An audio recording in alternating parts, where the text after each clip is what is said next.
Africa, a cradle of history, a land that went from light into a long darkness, a land whose people are now beginning to see the first rays of a new dawn. Here along Africa's northeastern coast are names and places rich in Christian history. It was to Egypt that the infant Jesus was carried to escape the wrath of Herod. From North Africa came Simon of Cyrene, who carried the cross after Jesus fell on the road to Calvary. Here, St. Augustine wrote principles of theology that have guided churches for centuries. And here, Alexandria became a center of Christianity. Then came changes. Rome fell, and into Africa poured hordes of Vandals and Arab Mohammedans. The light of Christianity that might have spread to all of pagan Africa dimmed and vanished. So lay Africa for 1,000 years, the dark continent, unknown except to those who came to plunder it of gold, diamonds, and slaves. Then another change. Through the work of missionaries, Christianity was brought back to Africa, and enslaved people began to grasp at the freedom promised all men in the Word of God. And although there was still some barbarism, there were places where men who had lived long in darkness saw the dawn of a brighter day. One such place is Nigeria, with its 35 million Africans. Here, the Danish Sudan Mission and the Nigeria Mission of the American Lutheran Church seek to bring the 750,000 Muslims and pagans of their joint mission field to Christ, to strengthen the church, to train Christian leaders. Come with us now, see that work, and hear a story of how it is changing lives in far-off Nigeria. No, not mushrooms. These are houses, the mud and wattle huts typical of this land. To the African mind, a house does not look like a house unless it has this sort of round roof. And yet there is a contrast now, another of the changes that are coming to Africa. For more and more in the country's new dawn, you see another kind of roof, the sharp spire pointing upward, the roof of the house of God. There are other contrasts in the fields. Men plow with oxen in the slow and patient way of centuries ago, and turn to watch a modern car, a herald of the age of machines.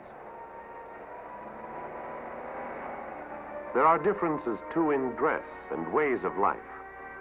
This could be a scene in biblical times, and the setting could almost be the Holy Land of long ago. And yet, not far away, Muslims kneel to say their noontime prayers toward Mecca. And in a village, grotesque devil dancers carry on orgiastic pagan rituals old as Africa.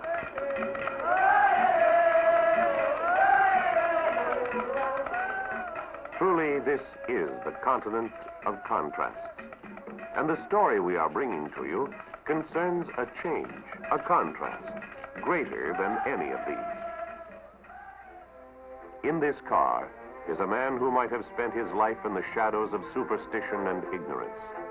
But through the work of your missionaries, he has become a leader of his people, who now serves in an important government position as district officer over a large region. You can see the respect with which he is greeted as he returns to his home village. People kneel almost as if he were a king. But this respect is not engendered by fear. It is an expression of affection. And as the car enters the village, they look toward him with admiration, because they know that what he does for them is an expression of love, Christian love, even though only about 8% of them are Christians.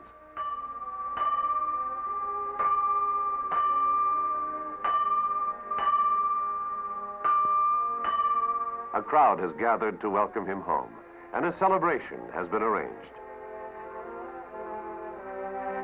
Because he is so widely admired, everyone has come, from the devil dancers to the Boys' Brigade, the equivalent of the Boy Scouts in our own country.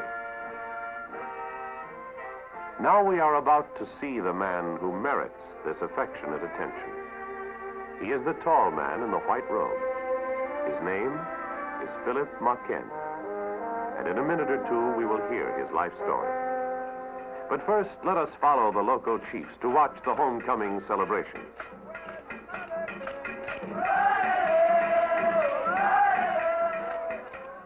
Although Philip Maken is himself a Christian, most of the people of his land still celebrate in their ancient pagan manner.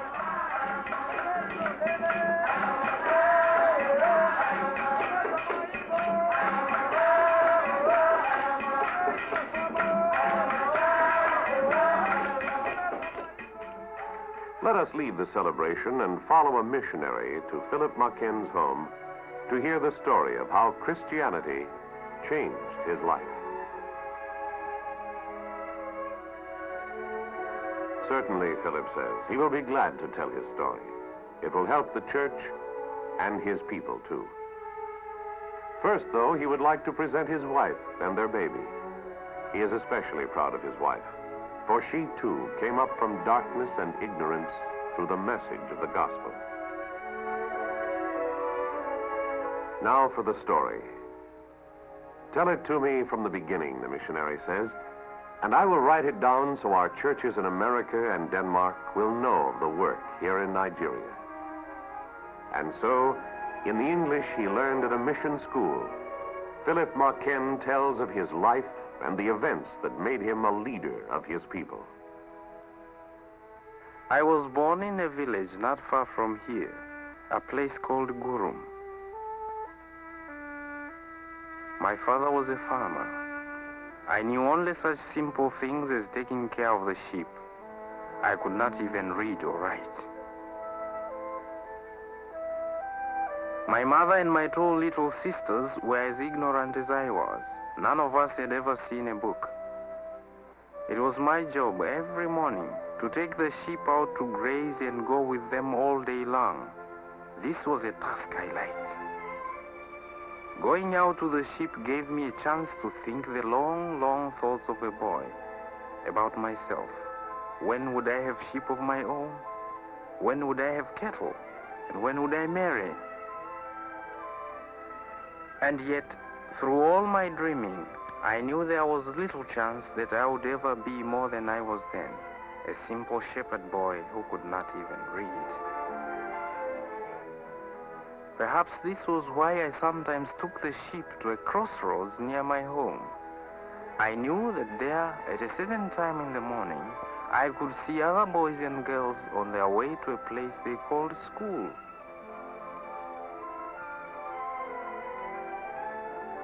I would watch them as they met on the way to that place, and I would compare them to myself. They knew 1,000 things that I would never know.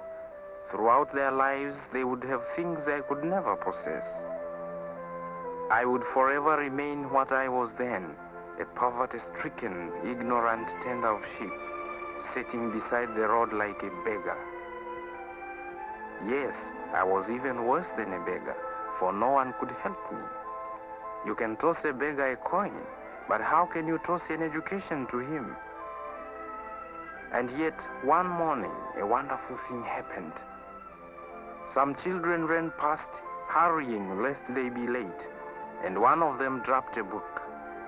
It lay there in the dust, unnoticed by anyone but myself. The one who had dropped it would never miss it. I was sure I could get another one without any trouble. I know it was dishonest, and I hope heaven will forgive me. But I snatched the book as a thief might snatch a jewel. I made sure that the boy would not come back to claim his book. And then I looked at this jewel I had picked up from the road, this priceless thing that to me stood for school and education and all that went with them. And what did I see? Nothing. I could understand nothing at all. For many days and in many places, I carried that book with me as I watched my sheep. And perhaps I watched the sheep less than I watched the book, for I felt that if I looked long enough, I would understand it. And yet the understanding would not come. The meaning of it was a mystery, When my father found me looking at the book instead of the flock, he was angry with me. He told me to keep my mind on my work and leave such foolish things alone. But something inside me said this was not foolish, that if I only looked long enough, it would come to me. The knowledge did not come to me, and yet, perhaps with the help of God, a man came one day. He was a stranger, and he asked what I was reading. And of course, he soon found that I could not read at all. Some men might have laughed at me, but he did not. He showed me a little about writing, and then he told me that if I wanted to learn more, there was a way I could go to school. Then he asked where I lived, and asked if I would take him there, so he could talk to my father.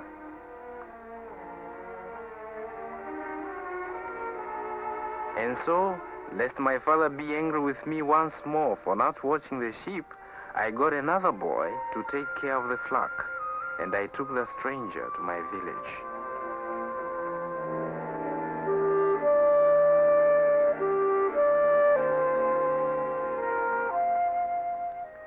I was a little ashamed of my village and of the old man sitting outside the compound, but the stranger did not seem to mind. So I hurried to find my father and tell him someone wanted to see him.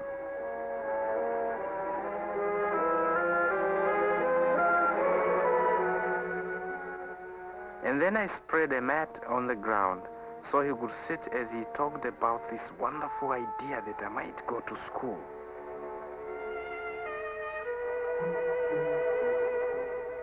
The talk went on a long time, because my father had always thought schools were too expensive for people like us. But the man explained that now the missions and the government were working together for better education, and I certainly could go.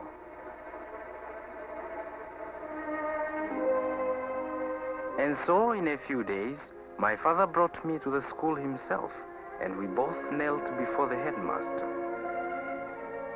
The headmaster said everything had been arranged by the missionary, and I was expected. So I said goodbye to my father and began my education. Then it was that there opened up to me a wonderful new world. Books were not mysteries any longer. Soon I could not only read, but also write. There too I learned to play. Not the pointless play of childhood, but games that taught fair play and obedience to rules. And almost too soon I was ready to go away to a higher school, the one at Newman. There was a strange fondness in my father's handshake that day, and more love than ever on my mother's part.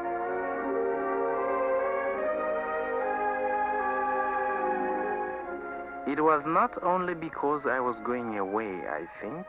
It was because I, like the boys who were going with me, was stepping out into a great new life my parents would never know.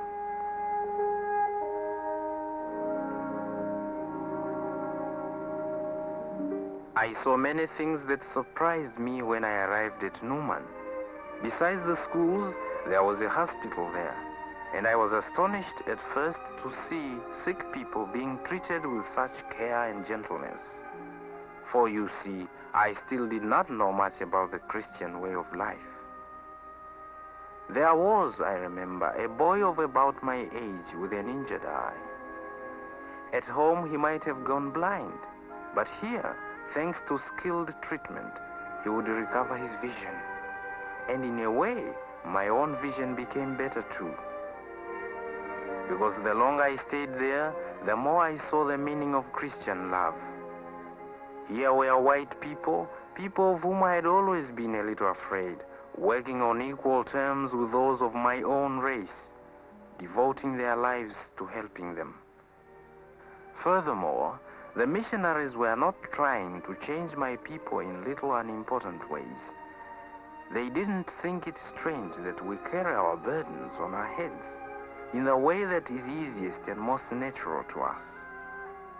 They knew, I came to see, that it is what is inside the head and inside the heart that is most important. And inside the heads and hearts of the people who came, there was only love. That love seemed strongest when babies were concerned. And when I asked why, someone told me what Jesus said about letting the little children come unto him, because of such is the kingdom of heaven. So then, you see, I began to learn about Jesus and heaven too. I began to see that all this work was carrying on the teachings of Jesus. Day after day, I saw the sick and afflicted coming for help, bringing what little they had in food and firewood. And I saw that it was like the Sermon on the Mount. Blessed are the poor in spirit, for theirs is the kingdom of heaven. Blessed are the meek, for they shall inherit the earth. Blessed are the merciful, for they shall obtain mercy. Sometimes I would watch men like Dr. Hunter Smith, and I saw that they were not only using modern medicine to replace witch doctors' methods, but showing in 1,000 ways that the love of Jesus leads us to the only true God. I learned even after classes, for in the dormitory, one of the older students would sometimes talk to us about Jesus. And in Sunday school and Bible classes, my knowledge was increased all the time. I began to see that these teachings of Jesus could be applied to the whole world, that there could be peace among our warring tribes, between all whites and all Africans, even among all nations everywhere. I began to want to be one of the peacemakers Jesus called the sons of God in the Bible I was now learning to read. I found myself going to every service at the Lutheran Church so I could fill my heart with everything there was to know about Jesus. And I began to study for baptism. At last, after many months, I was ready for the greatest event of my life. Where once I was a shepherd boy, living in the shadows of fearful superstition, now I was accepted for the sacrament of holy baptism. I was a Christian.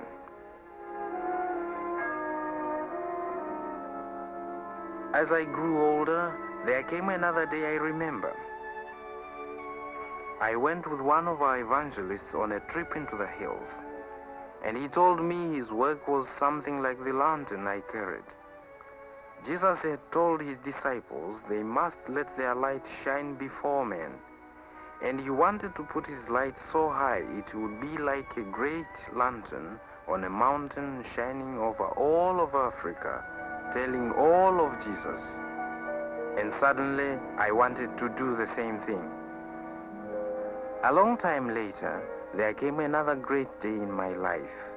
I was ready to enter the Teachers' College. Here I learned to communicate what I had myself learned and to help my people in the way that I had been helped. At first it seemed a little strange, for at one moment we were pupils and then teachers. But quickly we learned the real joy of teaching, the pleasure of helping those who cannot help themselves. And we found, too, that as you teach, you learn. As time passed, our need for added space and equipment grew due to our expanding educational program. We hope that within the next 15 years, that 85% of our people will learn to read and write. At the girls' boarding school in the same town as my college, my fiancée was a student. Besides classroom subjects, the girls received training in skills and handicrafts. They also share in supplying food for their dining hall.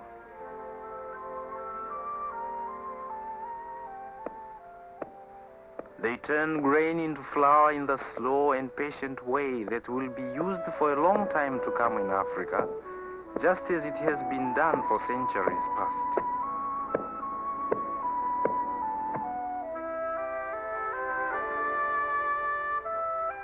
This is our running water.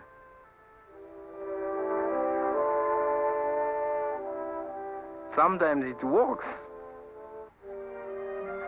This exercise is one of many that helps keep the students in good physical trim.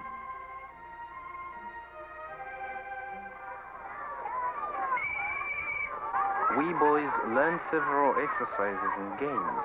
Our favorite was football.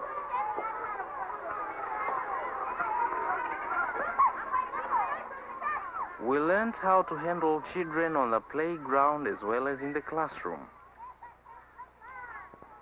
and how to make sure that they were following orders about washing hands. They say that cleanliness is next to godliness, but when you teach godliness, you can be gentle. Cleanliness sometimes requires you to be stern. So in the end, we could be very proud of the youngsters on whom we were practicing our teaching. Sometimes some of them were a little ragged, but they were always clean. For me, the proudest part of all was when I became a leader of the Boys' Brigade. 3,000 boys belong to this organization, which is part of the mission work here in Nigeria. It creates loyalty and patriotism among our young men. And because it is sponsored by the church, it brings many to a knowledge of God that they might not otherwise have had. That is why I always led my boys in a prayer at every meeting. These are the future leaders of our nation. And I know that if it is to endure, it must be a nation under God. With faith in God and adherence to the great truths of Christ, we of Nigeria can march forward confidently into the future. Not long ago, there came another great day in my life. There gathered people from all over this part of Nigeria. First came Muslims on horses like those of Arabia. And they joined Christians, heathens, all the different groups of this district. The occasion? Well, 100,000 of these people had elected me their leader in this region of Nigeria, and Christian and pagan alike had come to honor me. I will never forget that celebration.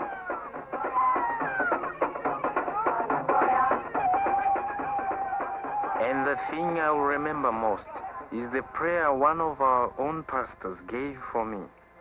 Not alone because of what he said, but because of the respectful way people listened, both Christians and pagans.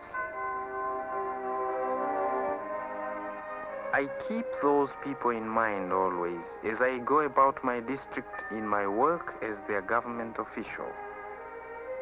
They showed their confidence in me when they gave me their votes. I must show them my confidence in God. That is why I spend all my spare time with the Church District Council. These are the men you might call our local missionaries, carrying the word of God to our own people, then coming back to report.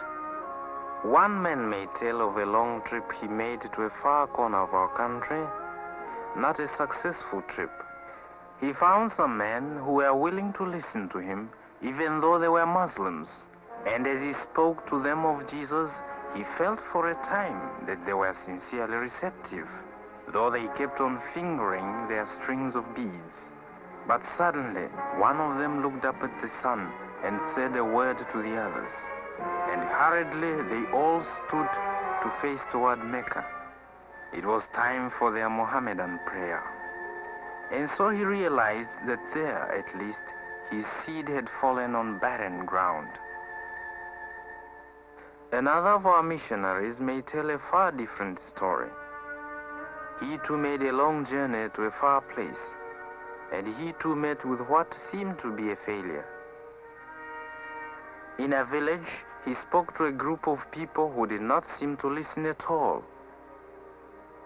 Most of them even sat with their backs turned to him, and the women went on tending their babies as if he were not even there. But he did not give up. He kept preaching, although it seemed as if they were not hearing a word. And when he began a prayer, a miracle happened. They bowed their heads and prayed with him, for you see, they had been listening all along. So this man knew his seed had fallen on fertile ground. And the next time he came to this village, he surely would lead some of these people to Christ. Another man may tell of the wonderful progress our church is making in Nigeria, like this man reporting on the opening of our new evangelist school at Pella. The building of this school and its dedication were truly great events for all of the Lutheran faith. In the past, most of our schools have been supported by the missions, but this big and beautiful training establishment for our evangelists will be operated by Nigerians. It is proof of our confidence in the message of the gospel. The dedication began with a procession of the young men and women who will train here at Pella for evangelistic work throughout our nation. And I think you can be as proud of them as we were. After the procession, greetings from the American Lutheran Church and the Danish Lutheran Church were read to the gathering, an expression of love from countries far away. And then the doors to our new school were to be first opened by their representative, Dr. Rolf Serdo, of the Division of World Missions of the American Lutheran Church. And the papers of ownership were formally presented to President Akila Todi by the Reverend Pilgard Pedersen, the Danish mission leader. Truly, this was a wonderful report and a great and historic event. But as I told my fellow members of the Church Council, it was only a beginning. Despite all our progress, only about 8 people out of 100 in this district are Christians. We must not be satisfied until 100 out of 100 have found the Lord. We must remember the words of Jesus. Go therefore and make disciples of all nations, teaching them to observe all that I have commanded you. And lo, I am with you always to the close of the age.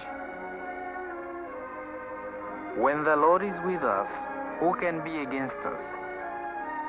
Go out there, my brothers, and for the sake of Jesus and the salvation of our nation, bring our people to Christ.